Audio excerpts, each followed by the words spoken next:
Assalamualaikum warahmatullahi wabarakatuh dan selamat pagi. Sebelumnya, saya Fitria Amelia dari kelas A S1 Farmasi Umum ingin mempresentasikan tentang isolasi eugenol.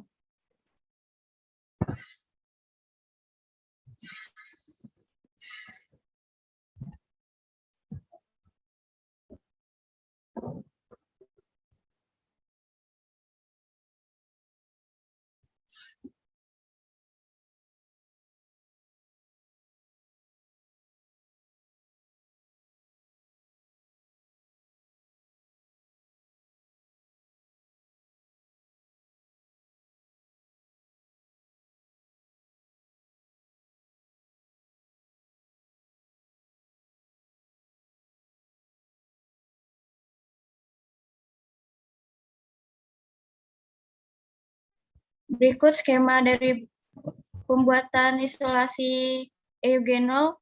Pertama, disediakan Belum bunga pindah, cengkeh. slide-nya belum pindah.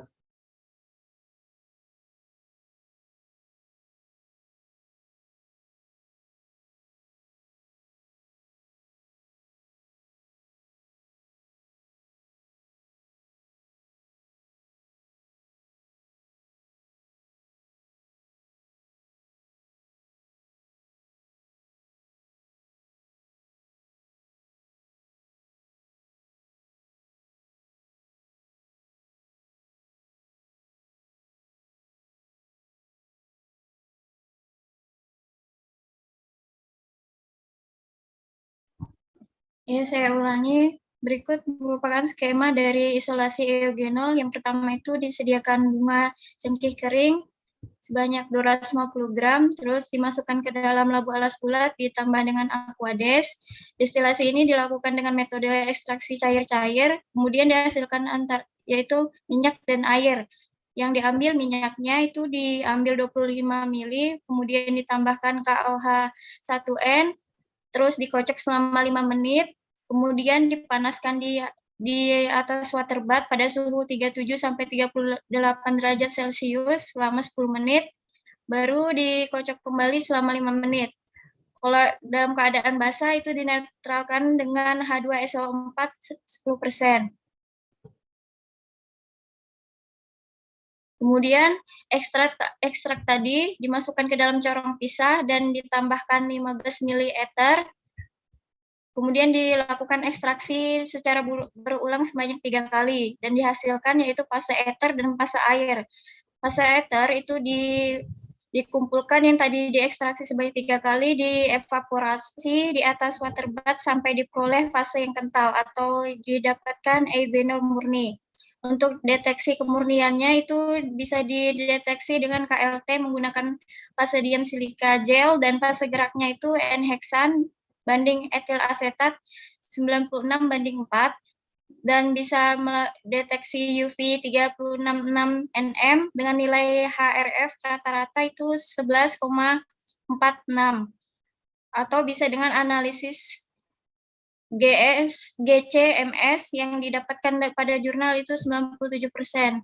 Jadi dapat disimpulkan bahwa dalam bunga cengkeh itu terdapat senyawa eugenol, Pak. Terima kasih. Sekian presentasi dari saya, kurang dan lebihnya saya mohon maaf. Saya akhiri. Assalamualaikum warahmatullahi wabarakatuh. Jangan di end screen dulu, coba slide di awal.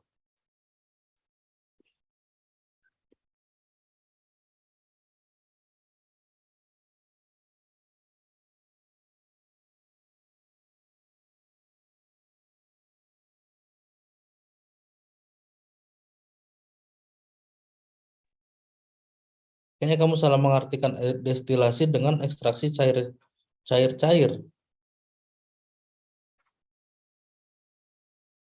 Pak, seharusnya di situ destilasi air, Pak. Iya. Kalau ekstraksi cair-cair nanti setelah kamu dapat minyaknya. Iya, Pak, saya salah nulis di PowerPoint-nya. Coba lihat bawahnya ekstraknya. Ya, Pak. Ke bawah lagi.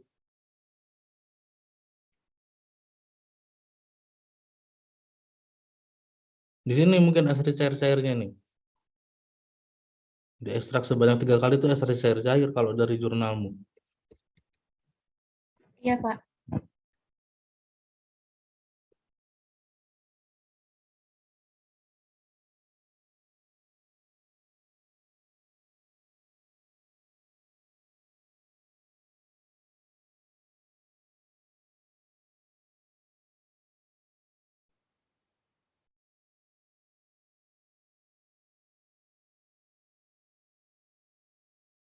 Silakan kalau ada yang mau bertanya teman-temannya silakan.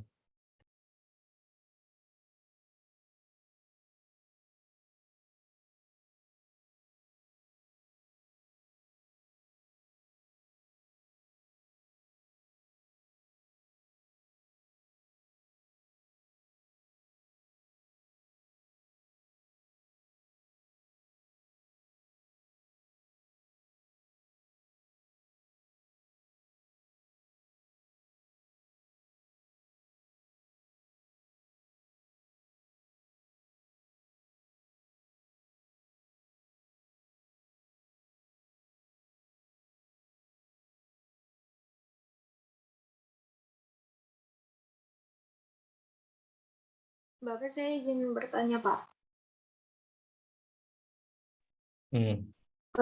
Yang tadi itu kan yang pertama destilasi air dengan metode air itu kan di awal, terus yang di akhir itu pas sudah dia peroleh minyak baru didestilasi cair-cair gitu, Kak, Pak? Atau maksudnya bagaimana, Pak? Coba Fitri ya.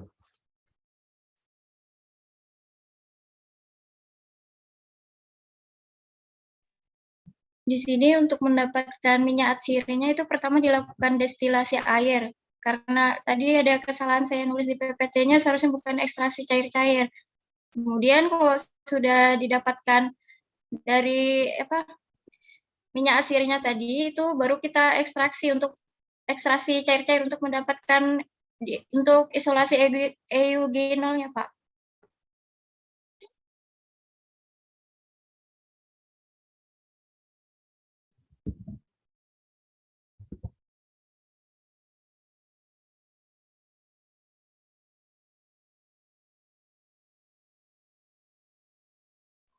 Ya, paham. Baik, terima kasih.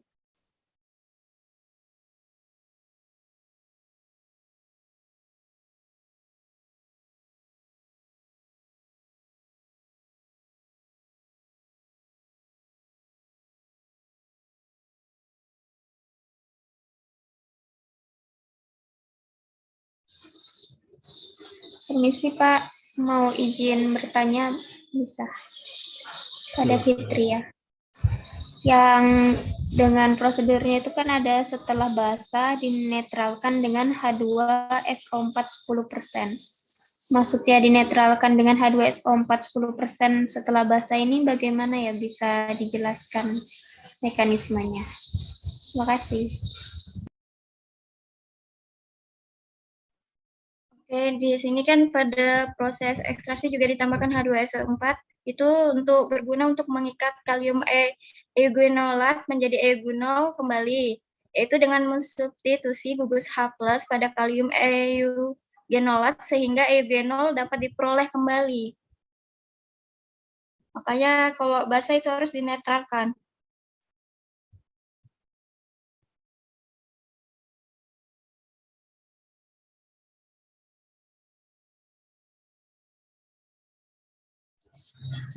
Baik, terima kasih. Berarti kalau basah tidak bisa diambil ya dia, harus dinetralkan. Iya, dari beberapa literatur yang saya baca seperti itu.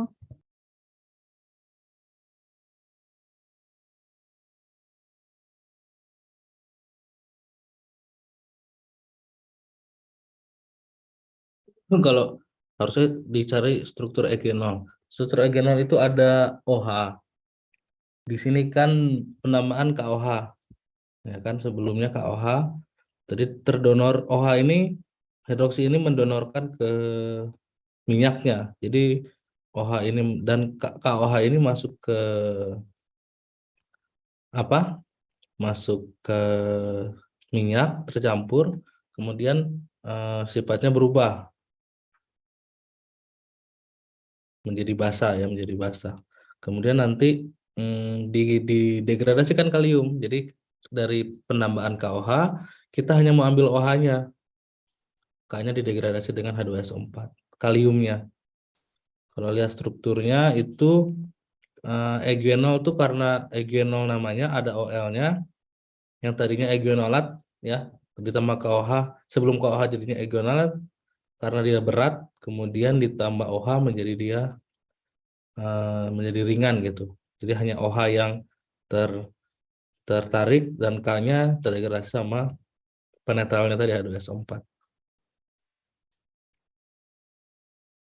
Tersubstitusi, biasanya ada tersubstitusi, ada yang tereliminasi.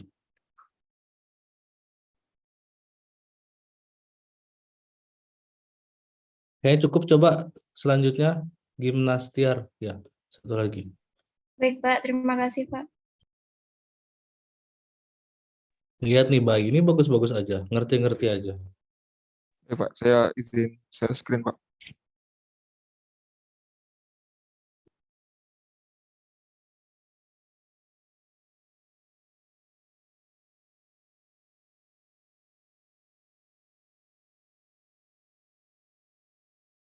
Ya, silakan. Ya baik Pak. Assalamualaikum warahmatullahi wabarakatuh dan selamat pagi. Sebelumnya saya izin mematikan kamera ya, karena kan koneksi internet yang kurang memadai Pak. Perkenalkan, nama saya Gimnastiar Siswa dengan NIM 201301669 dari kelas B. Di sini saya akan memaparkan materi tentang metode microhydrodiffusion and gravity atau MHG untuk isolasi senyawa minyak asiri.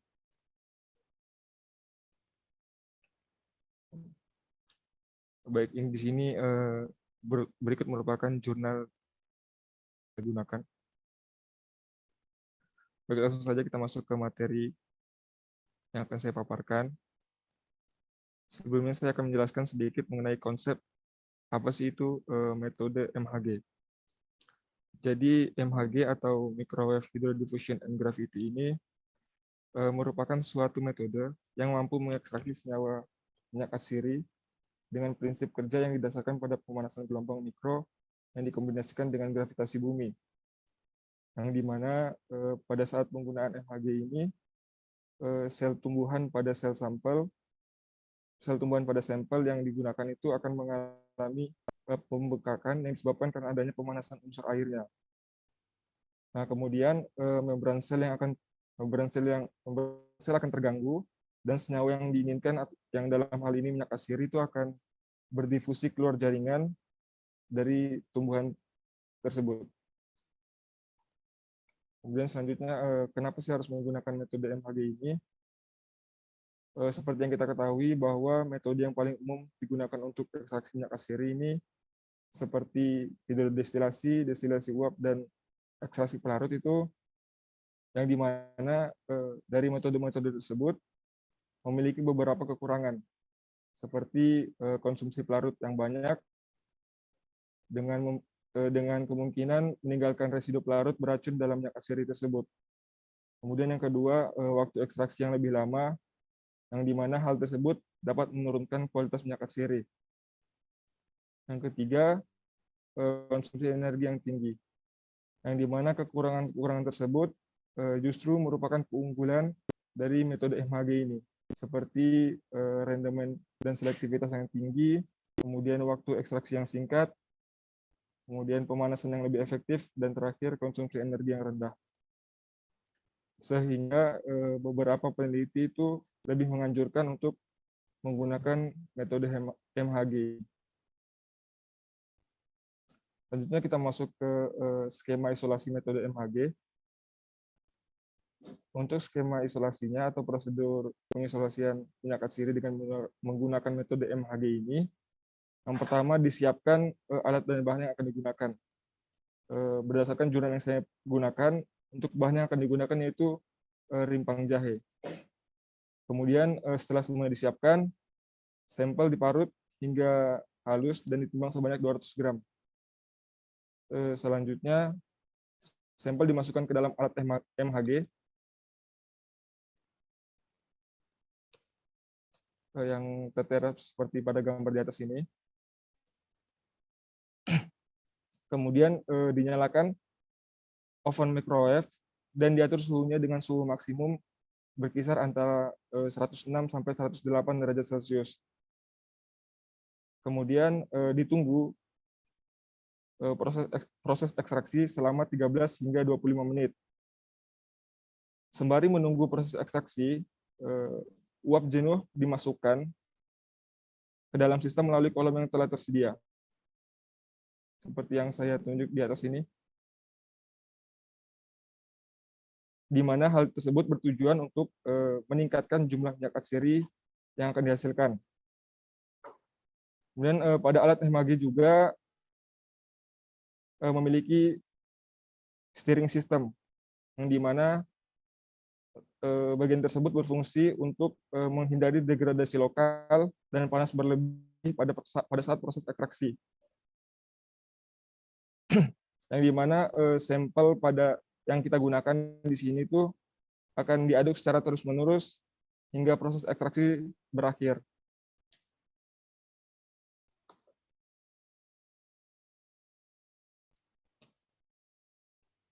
Kemudian selama proses ekstraksi berlangsung, uap yang dihasilkan setelah perlakuan itu akan bergerak menuju ke kondensor, yang di mana uap tersebut akan mengalami kondensasi.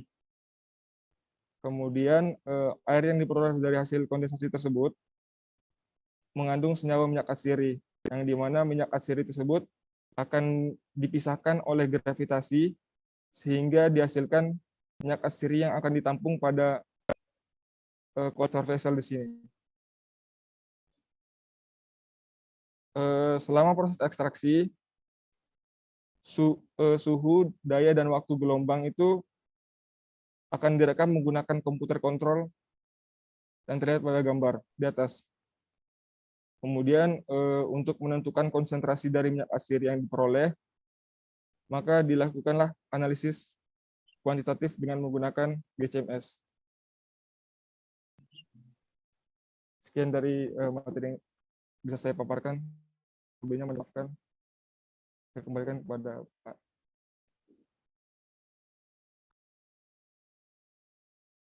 Oke, balik ke awal. Ke skemanya aja tadi. Ya, ini aja. Nah, ini Gimnastiar saya tertarik dengan jurnal ini karena memang alat ini sebenarnya ada di lab, ada.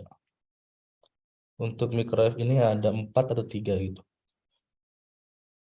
Dan alat ini bukan hanya untuk isolasi, bisa juga untuk sintesis. Mungkin nanti akan dipaparkan oleh dosen sintesis tentang penggunaan microwave untuk sintesis.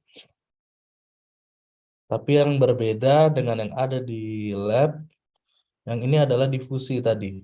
Ya benar ya, Gimnastiar ya, difusi hidrodestilasi microwave ya. Iya Pak, betul Pak. Difusi itu kan secara pengertiannya terbalik dari sistem ekstraksi. Jadi yang diambil adalah konsentrasi terendah. Makanya ada bantuan pengadukan di sini. Mungkin kalau tadi ada yang pakai destilasi itu menggunakan panas, menggunakan heating. Kemudian yang ini hidrodestilasi tapi pakai microwave. Memang yang membedakan adalah panjang gelombangnya. Mungkin udah pernah dapat di pemisahan tentang gelombang elektromagnetik. Kalau ada satuan nanometer. Nah, yang di microwave ini mengandalkan gelombang elektromagnetik tadi. Jadi pemanasannya menggunakan gelombang, bukan berdasarkan suhu. Kalau biasanya pakai suhu sekian, nah kalau ini enggak, pakai gelombang sekian. Ya, pemanasannya. Steering ini pengaduk, jadi pengaduk otomatis mengaduk. Prinsipnya pelarut kontak dengan sampel atau dengan rimpang tadi, diaduk terus kemudian dilakukan pemanasan dengan gelombang dan tetap ada pendinginan di bawahnya. ya, terdestilasi di bawah. Cooling system ini adalah sistem destilasi yang digunakan.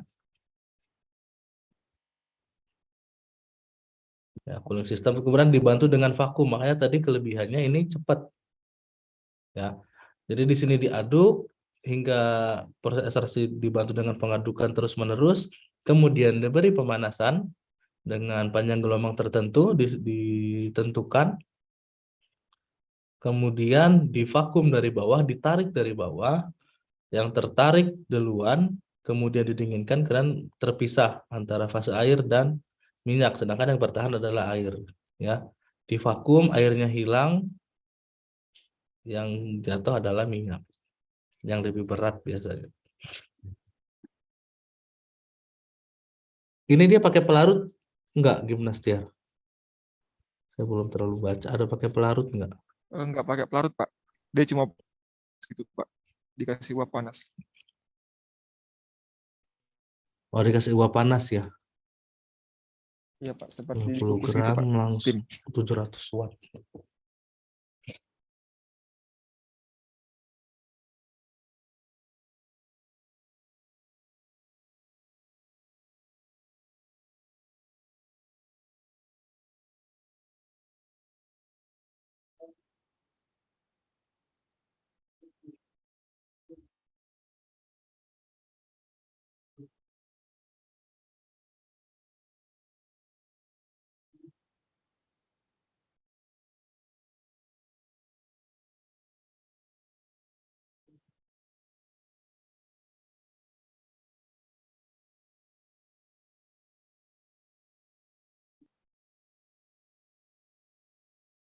Oh, dia dipres ya. Serbuknya dipres mengeluarkan minyak, kemudian diaduk, diputar-putar baru dipanasin. Kemudian divakum ya.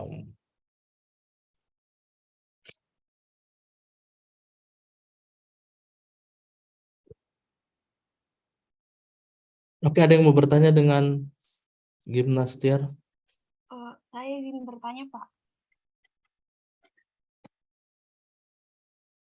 Sebelumnya perkenalkan, saya Mutiara Fitriani Lestari dari kelas C. Mohon izin bertanya kepada Gimnastiar mengenai perbedaan penggunaan pemanasan menggunakan suhu sama yang menggunakan gelombang itu, sama menggunakan pelarut atau tidak menggunakan pelarut itu, apakah ada perbedaan untuk hasil atau kandungan yang akan kita dapatkan di akhir nantinya?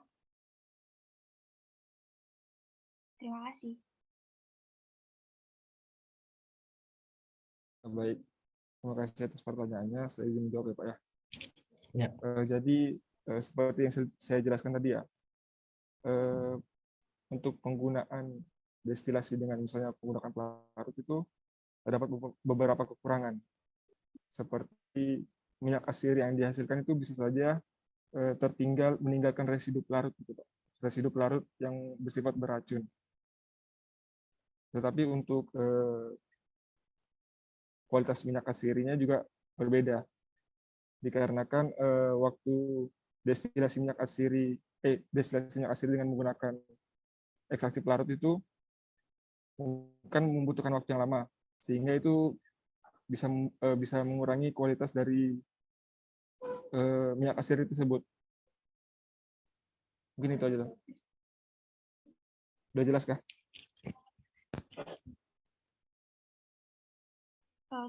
Sudah cukup jelas, Gimnastiar. Terima kasih.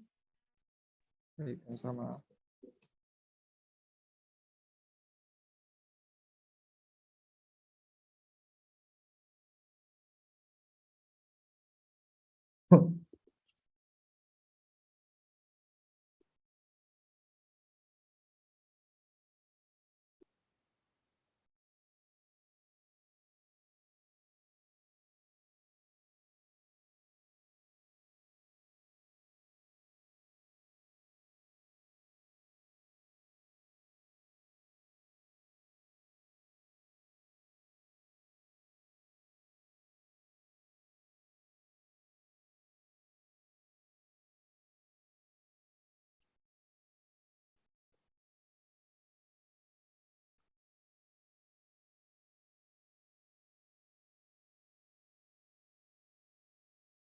Mohon maaf Pak, saya Ya, boleh.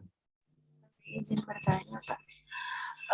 Kan itu tadi untuk jahenya itu diparut, sampel diparut. Nah, apakah boleh jika sampel itu hanya dipotong-potong seperti akan membuat simplisia gitu Pak?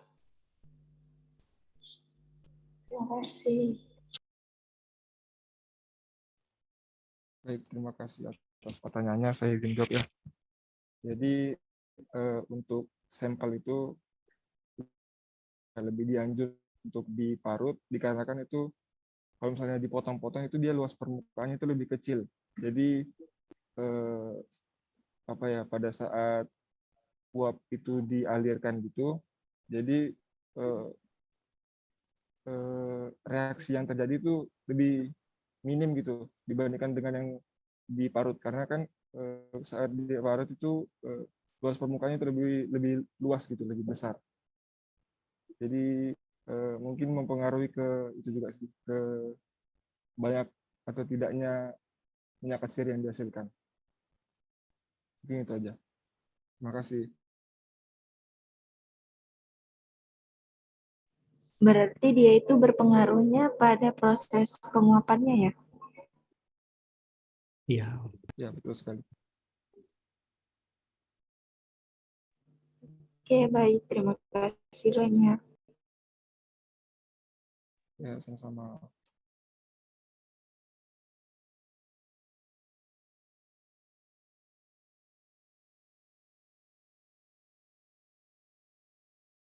Oke, kalau nggak ada, saya mau coba memaparkan satu. Boleh di stop screen? Baik, Pak. Terima kasih, Pak.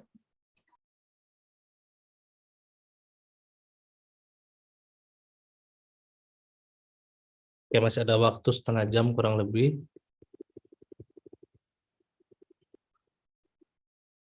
Kalau tadi sudah banyak membahas destilasi, kalau kita bisa simpulkan secara paling enak untuk memperoleh minyak itu ya dengan destilasi.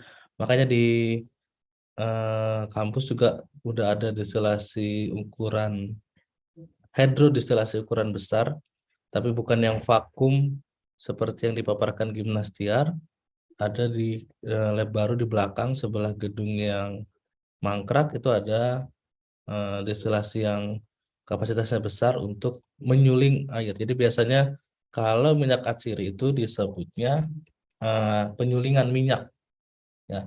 Itu jadi kalau yang digunakan alat suling di sini bukan untuk menyuling minyak sawit ataupun minyak bumi, tetapi digunakan untuk mencari, disebutnya biasanya minyak atsiri, atau kalau lebih dikenal produknya aromaterapi. Jadi memang selain pencarian obat, ya kan, farmasi juga mencari bahan-bahan lain ya, termasuk minyak atsiri ini, atau nanti jadi aromaterapi atau jadi bahan tambahan untuk sediaan, misalnya untuk lebih pemanis ataupun bisa juga sebagai pengharum. Ya pokoknya kalau dia bersifat atsiri biasanya dia punya sifat yang aromatik. Aromatik di sini itu dari strukturnya. Tadi ada yang membahas tentang benzen. Tentang benzen di sini tentang eugenol. Di sini ada benzen, ada OH tadi yang ditambah dengan KOH. Ada juga CH3, ada CH2 dan CH2. Ya. Kita akan membahas tentang eugenol. Kalau tadi eugenolnya dilakukan dengan cara destilasi. Kali ini kita akan mencoba saya memaparkan tentang yang tidak menggunakan destilasi. Jadi mungkin sudah tahu kalau misalnya ada yang tahu petroleum ether ini apa sifatnya? Petroleum ether.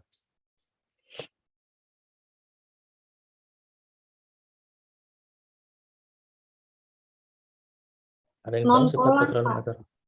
Ya, nonpolar. Ini petroleum ini bisa diambil dari bensin ya. Kalau sekarang tuh bensin apa ya, pertamax segala itu dia ada petroleumnya, tetapi dia ada ethernya. Jadi ini non polar ya. Jadi untuk menarik minyak atsiri paling gampang adalah menggunakan pelarut non polar. Bisa pakai petroleum ether, bisa pakai N-hexan, dan non polar lainnya masih banyak. Itu kloroform mungkin bisa tapi sedikit, tapi yang lebih baiknya kita menggunakan yang paling polar. Bisa petroleum ether ataupun N-hexan. Nah, tadi itu sebenarnya punya bayi itu saya maksudkan untuk melihat sistem ekstraksinya selain dengan destilasi. Dia menggunakan pelarut organik. Jadi tanpa hidrodestilasi, karena ternyata semuanya hidrodestilasi itu. Ada namanya menggunakan pelarut ini. Dia menggunakan sokletasi. Berarti kan pemanasan. Menggunakan panas nih, panasnya 5 sampai 80 derajat Celcius. Seperti biasa kalau misalnya dari bunga cengkeh ataupun buah cengkeh, ada disebut bunga, ada disebut buah. Bunga cengkeh itu diekstraksi petroleum ether berarti didapatkan ekstrak PE. Biasa kalau di jurnal katanya tuh PE atau petroleum ether. Ya. Biasanya ekstrak PE ini warnanya belum muncul kalau diekstraksi. Dia hanya ke kuning kecoklatan yang dianggap kalau sudah berwarna coklat atau kuning itu biasanya ada struktur benzen. Jadi peneliti di sini tidak yakin. Dia menambahkan NaCO3 di mana tadi kita lihat strukturnya ada HCO3 ya kan. Jadi maksudnya dia ingin mendonorkan HCO3-nya terhadap ekstraknya yang dianggap baru punya benzen, kemudian masih belum yakin ditambah lagi NaOH, di mana juga harusnya ada OH di sana. Berarti ada Na yang harusnya tidak berikatan dengan ekstraknya. Dengan eugenol, kalau secara struktur berarti eugenol kan nggak ada Na-nya.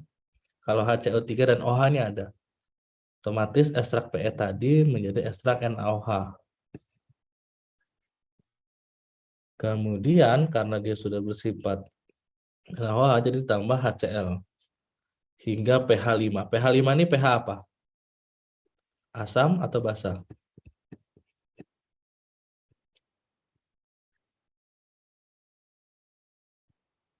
pH asam. Ya, pH asam. Jadi dibuat kondisi asam. Diperkirakan bahwa sudah diperoleh eugenol. Dengan penambahan HCl ini dia bisa mampu mendegradasi natrium tadi.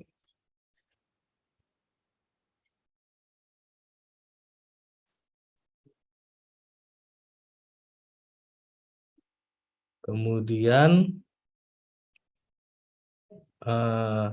proses ekstraksi sudah, kemudian masih ditambahkan lagi NaCO3 dengan maksud menghilangkan HCl dan MgSO4 tadi. Yang eugenol yang dicurigai eugenol tadi ditambah NaCO3 lagi, kemudian dianggapnya didapat eugenol kasar kalau bahasanya. Eugenol kasar itu ada kandungan NaCO3-nya, masih ada HCl dan masih ada ininya. Kemudian didestilasi vakum. Ya, destilasi vakum jadi bukan destilasi sederhana, tetapi ada bantuan vakum. Selain pendinginan, ada vakum juga seperti yang ada tadi di microwave yang gravitasi. Jadi dia melawan gravitasi dengan divakum. Kalau mengalahkan gravitasi, mungkin lebih lama ditambahin vakum supaya melawan gaya gravitasi sehingga proses destilasinya jadi cepat. Kemudian nanti terbagi dua fase, ada yang kuning gelap, ada yang kuning pucat.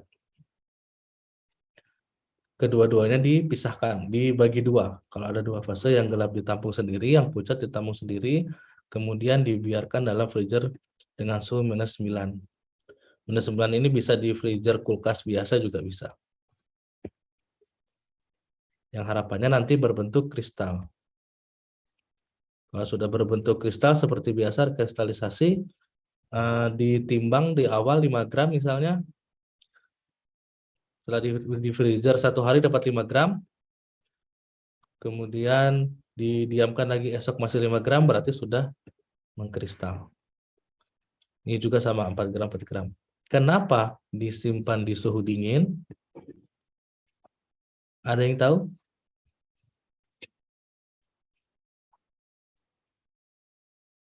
Kenapa ya eugenol ini dikristalisasinya di suhu dingin? Tidak di angin-angin atau di suhu ruang?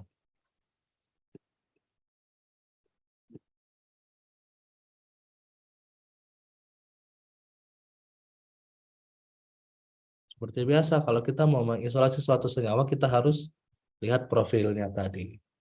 Yang bisa saya kalau sebutkan kalau di awal kuliah, profil dari senyawa yang kita ingin isolasi.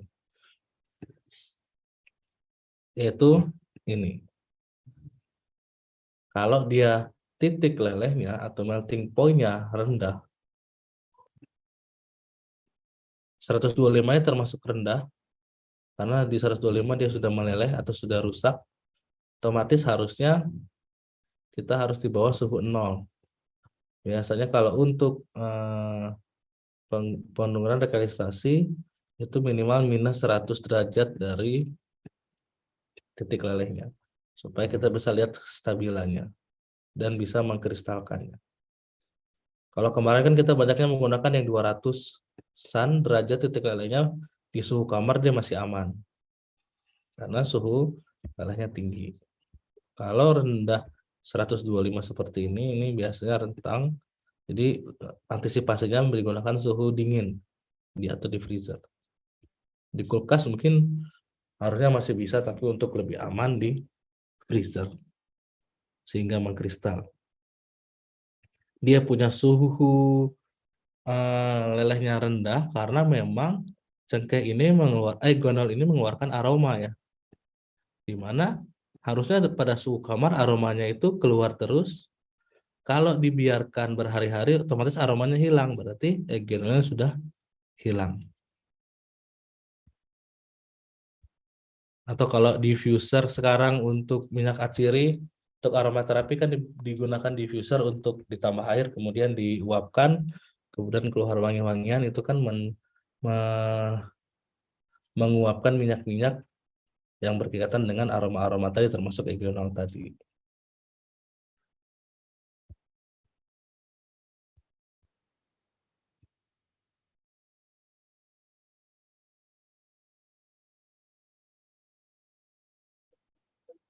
Ada yang mau ditanyakan?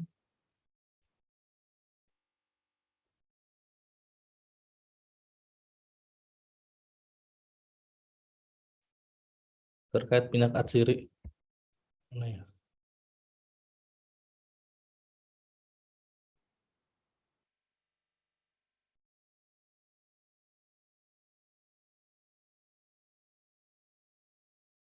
Jadi pemilihan metode atsiri itu ada 2, dengan ekstraksi biasa menggunakan pelarut nonpolar di awalnya untuk menarik minyak, untuk menarik senyawa-senyawa nonpolar, di mana rata-rata minyak itu nonpolar. Tapi kalau ingin langsung dengan hidrodestilasi juga bisa. Destilasi sederhana, destilasi uap, ada destilasi stal yang bisa digunakan.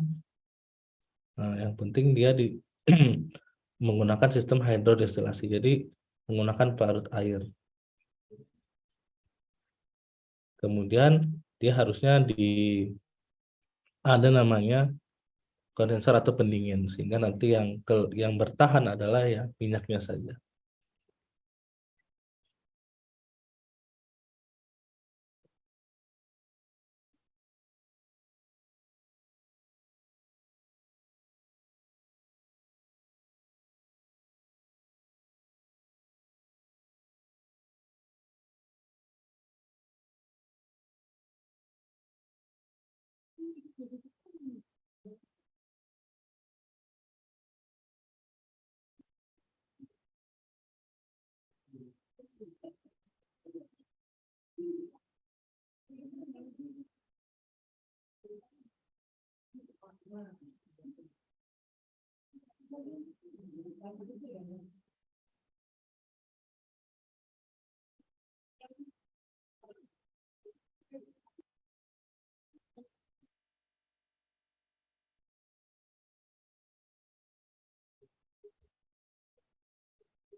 Ini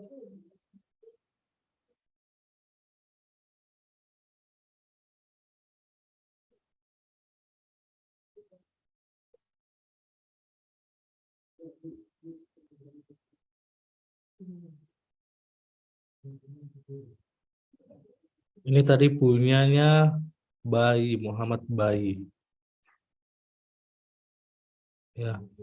Di sini dia menggunakan simple destilasi sederhana sama destilasi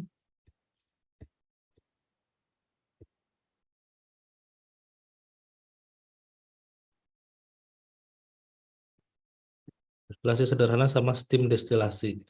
Yang dia menggunakan bukan hydro, tetapi kontak langsung dengan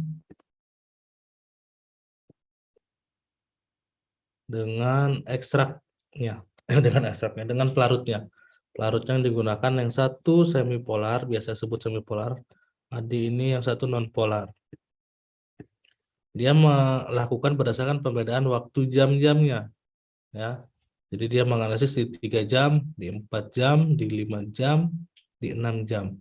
Dia melihat mana yang lebih optimal dari proses destilasi sederhana maupun yang steam.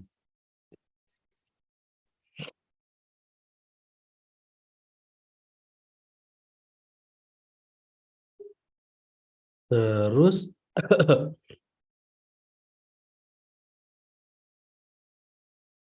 dia buat grafik seperti ini. Jadi semakin lama semakin banyak minyak yang diperoleh. Kalau lihat dari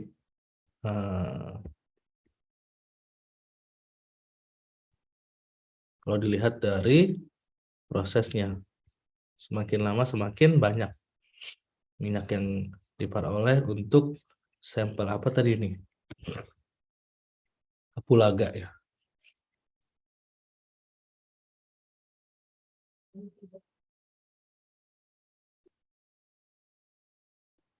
Ini kalau misalnya menganalisis ya untuk GCMS biasanya data disajikan seperti ini nih. Bisa dicoba.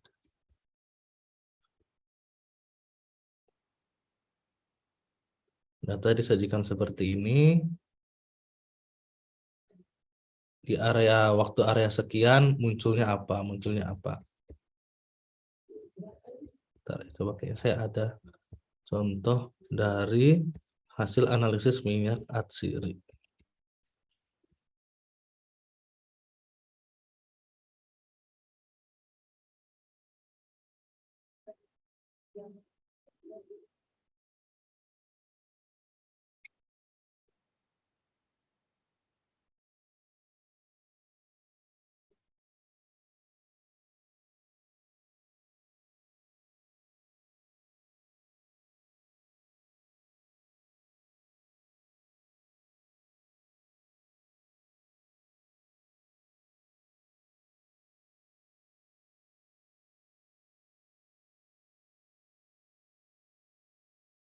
Nah, ini kelihatan ya. Ini ada data minyak kayu putih dari Pulau Buru yang saya bandingkan dengan minyak kayu putih dari Pulau Buru yang ditanam di lahan pasca tambang. Ya, jadi saya ada penelitian tentang minyak kayu putih yang dilakukan untuk eksplorasi atau reklamasi ulang tempat tambang, tanah bekas tambang yang telah selesai pekerjaannya ditanami oleh minyak kayu putih, kemudian dianalisis dari minyak atsirinya. Ya, jadi kita lihat GCMS-nya. Biasa GCMS itu keluar peak-peak seperti ini atau spektrum seperti ini. Kemudian nanti cara membacanya seperti apa nih? Kok muncul gini doang? Nah, biasanya dari analisisnya diberikan seperti ini. Nanti dideskripsikan bahwa di area tersebut satu persatu merupakan ini nama senyawanya. Kemudian area lain di 93,1 ini diperkirakan kandungan senyawanya, ini strukturnya. Terus menerus sampai seperti ini. Apakah dari minyak itu ada terkandung eugenol atau tidak. Ataupun kalau ini eukaliptus, biasanya kalau minyak kayu putih ini eukaliptus ya. Apakah ada eukaliptus apa tidak? Nah, di sini ada dapatnya eukaliptol. Lumayan banyak nih, ada 2 senyawa eukaliptol, ada linalol, ada stikle, ada terpenol, ada benzen metanol.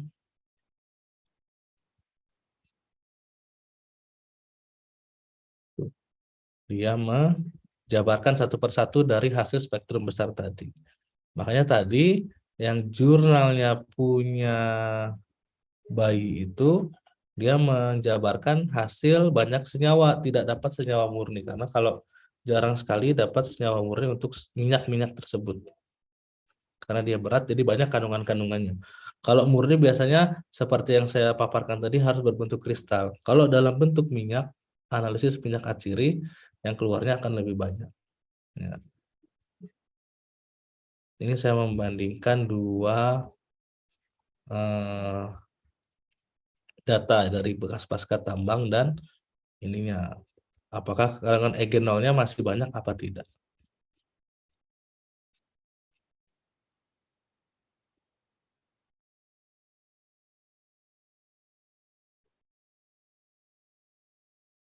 Ada yang mau ditanyakan?